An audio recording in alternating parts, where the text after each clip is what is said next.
Hello guys, नमस्कार। Welcome to online ज्ञान भाई आनंद। तो मेरे उत्तराखंड के प्यारे साथियों, उत्तराखंड सामान्य ज्ञान एमसीक्यूज प्रैक्टिस सेट का 12वां पार्ट आपके सामने प्रेजेंट हो रहा है। मेरे प्यारे मित्रों, इस सीरीज के आपको पहले के पार्ट देखने हैं या सॉल्व करने हैं, इस वीडियो डिस्क्रिप्शन बॉक्स में हम प्लेलिस्ट लिंक कर डाल रहे हैं। सारे के सारे पार्ट हमारे एक ही प्लेलिस्ट में आपके लिए उपलब्ध हैं। उन पार्टों को भी आप लोग अवश्य सॉल्व करिएगा।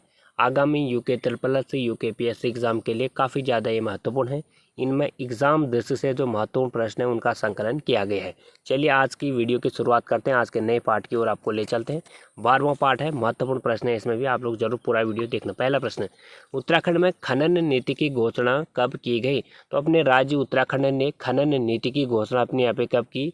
4 ऑप्शन आपके पास है, राइट उत्तर आपको बताना है। तो सही उत्तर ऑप्शन नंबर ग, सन 2001 में उत्तराखंड राज्य ने खनन नीति की घोषणा की। दूसरा सवाल है, राज्य में टिन किस जनपद में मिलता है?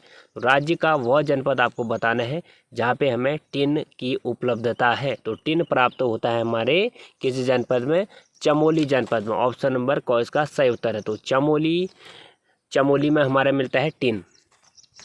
अगला सवाल, इनमें से किस जनपद में हमें लोहे की प्राप्त होती है? तो लोहे की प्राप्ति जहाँ से होती है उस जनपद का नाम आपको बताना है। तो लोहे प्राप्ति वाला जनपद हमारा चमोली, पौड़ी, टिहरी, नैनीताल। तो ऑप्शन में जो सही है नैनीताल, टिहरी इसका सही उत्तर है। तो क और गौ दोनों में हमारे लोहे की प्राप्त होती है। वैसे चमोली, नैनीताल, टिहरी इन जनपदों में हमें लोहा मिलता है। अगला सवाल, राज्य में संगमरमर किस जनपद में मिलता है? तो राज्य का जो संगमरमर मिलता है हमें वो कहाँ पर मिलता है? तो राज्य में संगमरमर मिलता है हमारे देहरादून, नैनीताल, टिहरी में।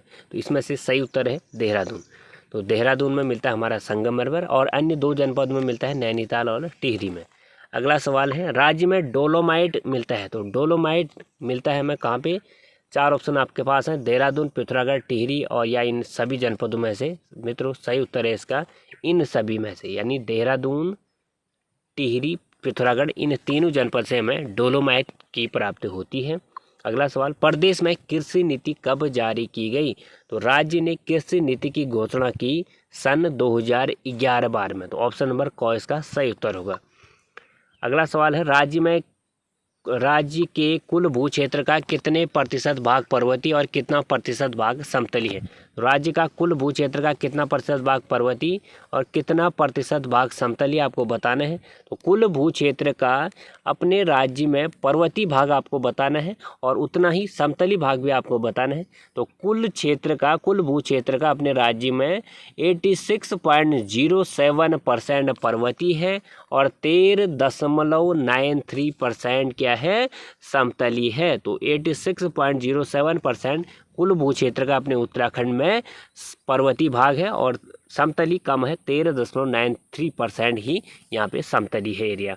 अगला सवाल, राज्य की कुल जनसंख्या का कितना प्रतिशत लोग कृषि से जुड़े हुए हैं? तो राज्य का कुल जनसंख्या अनुपात इसमें निकालना है जो लोग कृषि से जुड़े हुए हैं। तो अन्य व्यवसायों से भी जुड़े हुए हैं, कृषि क्षेत्र से जुड़े हुए लोगों की संख्या आपको बतानी है राज्य की। तो 12.81% जो है लोग उत्तराखंड के कृषि क्षेत्र से जुड़े हुए लोग हैं। अगला सवाल, राज्य में पर्वतीय क्षेत्र में भूक्षरण व पर्यावरण ह्रास को रोकने के लिए चलाई जा रही योजना का नाम बताइएगा। तो ग्राम्य योजना इसका सही उत्तर है। तो राज्य में पर्वतीय क्षेत्र में भूक्षरण पर्यावरण ह्रास को रोकने के लिए जो केंद्र सरकार द्वारा चलाई जा रही योजना का नाम है ग्राम्य योजना। यह विश्व बैंक द्वारा पोषित है। साथियों इसके अंतर्गत क्या होता है, स्थानीय जो संसाधन है उनका सतत प्रबंध किया जाता है, भूमि की उपलब्धता को बढ़ाया जाता है। विश्व बैंक द्वारा पोषित यह योजना है। इसका पूरा नाम भी आपको पता होना चाहिए, उत्तराखंड विकेंद्रीकरण जलागम विकास परियोजना इसका नाम है। अगला सवाल है, किस क्षेत्र की मृदा कंकड़ पत्थरों और मोटे बालों से युक्त है? 4 ऑप्शन आपके पास हैं, आपको बताना है उस क्षेत्र की मृदा को जो मोटे बालों से युक्त है, कंकड़ पत्थरों से युक्त है। ऑप्शन नंबर आपको सही उत्तर बताना है। ऑप्शन नंबर क, भाबर क्षेत्र की जो मृदा है कंकड़ पत्थरों और मोटे बालों से युक्त है। अगला सवाल, राज्य का सर्वाधिक वन भूमि क्षेत्रफल वाला जिला कौन सा है? तो वन भूमि क्षेत्रफल वाला जिला आपको बताना है। अच्छा सवाल है साथियों, ऐसा सवाल जरूर बनता है एग्जाम में।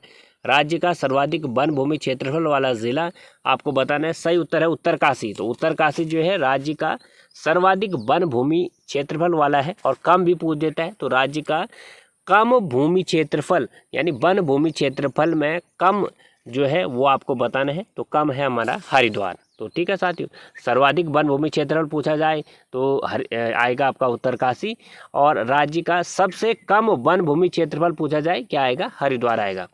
अगला सवाल, राज्य का सर्वाधिक ऊसर भूमि क्षेत्रफल वाला जिला। तो राज्य का सर्वाधिक ऊसर भूमि क्षेत्रफल वाला जिला आपको बताना है। तो ऊसर भूमि क्षेत्रफल वाला है अपना चमोली। ठीक है साथियों, चमोली जो है सर्वाधिक ऊसर भूमि क्षेत्र वाला है। और राज्य का सबसे कम ऊसर भूमि वाला क्षेत्र वाला जिला आपको बताना है, वो है नैनीताल। ऑप्शन नंबर ये। इस तरह से आपको सभी याद हो जाएंगे। राज्य का सर्वाधिक प्रति भूमि क्षेत्रफल वाला जिला आपको बताना है। तो राज्य का सर्वाधिक प्रति भूमि क्षेत्रफल वाला जिला है अपना पौड़ी गढ़वाल, और सबसे कम प्रति भूमि क्षेत्र वाला राज्य का जिला है अपना रुद्रप्रयाग। दोनों के दोनों फैक्ट आपको पता होने चाहिए। अगला है, राज्य का सर्वाधिक बोए गए भूमि क्षेत्रफल वाला जिला। तो राज्य का सर्वाधिक बोए गए भूमि क्षेत्र वाला जिला आपको बताना है। तो राज्य का बोए गए भूमि क्षेत्र वाला जिला है उधम सिंह नगर। सबसे कम क्या होगा? चंपावत। ब्रिटिश काल का पहला भूमि बंदोबस्त कब हुआ था? तो 1815 से अपने जो उत्तराखंड राज्य की जो कमान गई साथियों, वो ब्रिटिशर्स लोगों के पास चले गए थे। आप लोग जानते हो, इतिहास में आप पढ़ चुके हो। तो पहला भूमि बंदोबस्त ई गार्डनर जो प्रथम कमिश्नर बना हमारा कुमाऊं का, उसने आते ही कुमाऊं में पहले भूमि बंदोबस्त किया। तो 1815 में पहला भूमि बंदोबस्त ब्रिटिश काल में हुआ, और उसी के दूसरे साल 1816 में गढ़वाल क्षेत्र में भी भूमि बंदोबस्त कमिश्नर ट्रेल के द्वारा कर दिया गया था। ब्रिटिश काल का सबसे महत्वपूर्ण भूमि बंदोबस्त कौन सा है? तो सबसे महत्वपूर्ण भूमि बंदोबस्त ब्रिटिश काल का 9वां भूमि बंदोबस्त है। और बता दें, ब्रिटिश काल में टोटल 11 भूमि बंदोबस्त हुए। इनमें से 9वां जो भूमि बंदोबस्त है वो महत्वपूर्ण है, क्योंकि इसमें वैज्ञानिक पद्धति का काफ़ी सारा प्रयोग इस बंदोबस्त में किया गया, और जिनकी भूमि थी उनको पट्टे दिए गए, और उनकी जो भी बनते हैं साथियों, उनका रजिस्ट्रेशन भूमि का कर दिया गया था इस भूमि बंदोबस्त। इसीलिए इसको महत्वपूर्ण भूमि बंदोबस्त माना जाता है। 9वां भूमि बंदोबस्त यह, इसे विकेट भूमि बंदोबस्त भी कहते हैं। यह काल हमारा 1863 से 73 तक के बीच के कार्य जो भूमि बंदोबस्त है, इसको महत्वपूर्ण भूमि बंदोबस्त माना जाता है। विकेट बंदोबस्त भी इसे कहते हैं। स्वतंत्रता के बाद पहला भूमि बंदोबस्त कब हुआ? तो स्वतंत्रता के बाद पहला भूमि बंदोबस्त हुआ 1960 to 64 में। अगला सवाल, खेती की प्रति छोड़कर रोजगार की तलाश में बाहर जाने वाले को कहते हैं। तो खेती की प्रति छोड़कर रोजगार की तलाश में जो बाहर जाते हैं उसे इनमें से क्या कहते हैं आपको बताना है। तो एब्सेंटी लैंडलॉर्ड। तो एब्सेंटी लैंडलॉर्ड कहते हैं उन लोगों को जो खेती की प्रति भूमि छोड़कर रोजगार की तलाश में कहीं बाहरी राज्य में चले जाते हैं, उनको कहते हैं एब्सेंटी लैंडलॉर्ड। राज्य की सबसे पुरानी नहर का नाम बताएं। तो राज्य की सबसे पुरानी नहर है साथियों ऊपरी गंगा नहर, जो हरिद्वार गंगा नदी से ही निकाली गई है। लगभग यह जो काल है साथियों, इसका 1842 से 1854 के मध्य बनाई गई थी ऊपरी गंगा नहर। आपको पता होना चाहिए भी। ऑप्शन नंबर क। टिहरी परियोजना का शिलान्यास कब किया गया? तो टिहरी परियोजना का शिलान्यास किया गया 1972 में। अगला सवाल, चाल खाल योजना संबंधित है। तो चाल खाल योजना किस से संबंधित है? यह एक योजना है। इसके अंतर्गत क्या होता है साथियों, जो हमारी बंजर भूमियां होती हैं, जहाँ पे पेड़ों का ज़्यादा कटान हो जाता है, वहाँ पर खाल बनाए जाते हैं, उसे चाल खाल कहते हैं, ताकि जैसे हमारी बारिश हो और वहाँ पे बाढ़ की वो हो, तो वहाँ पे उन जो खाल बनते हैं उसमें पानी जमा हो जाए, जिससे कि हमारे धारा नौला जो उसके नज़दीक होंगे वो बच पाएंगे। तो यही है चाल खाल योजना। यह क्या है? जल स्तर सुधार से। ऑप्शन नंबर क।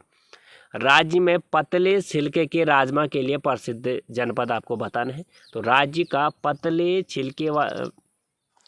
छिलके के राजमा जो मिलते हैं उसके लिए हमारा राज्य का एक जनपद फेमस है, आपको बताना है।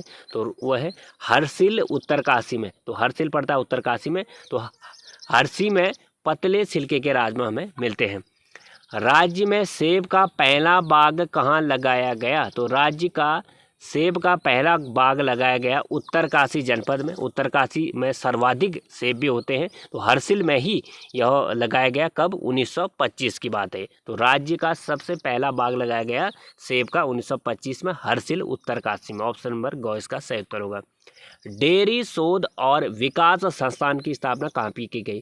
तो डेयरी शोध और विकास संस्थान की स्थापना की गई साथियों हमारे नैनीताल जनपद में। आई होप आपने काफ़ी सारा चीज़ें इसमें से सीखी होंगी और नए नए प्रश्नों भी आपको पसंद आए होंगे। वीडियो अच्छी लगी आपको लाइक ज़रूर करें। कल का जो पार्ट होगा हमारा, जो आने वाला पार्ट होगा, उसमें हम राज्य के पर्यटक स्थलों को पढ़ने वाले हैं।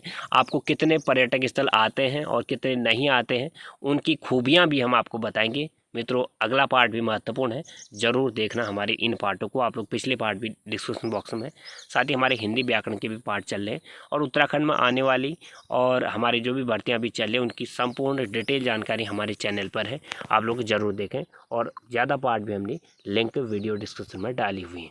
आई होप आप लोग हमारे इन पार्टों को एंजॉय करो। Thank you very much. आज के लिए फिलहाल इतना ही। Thank you. God bless you.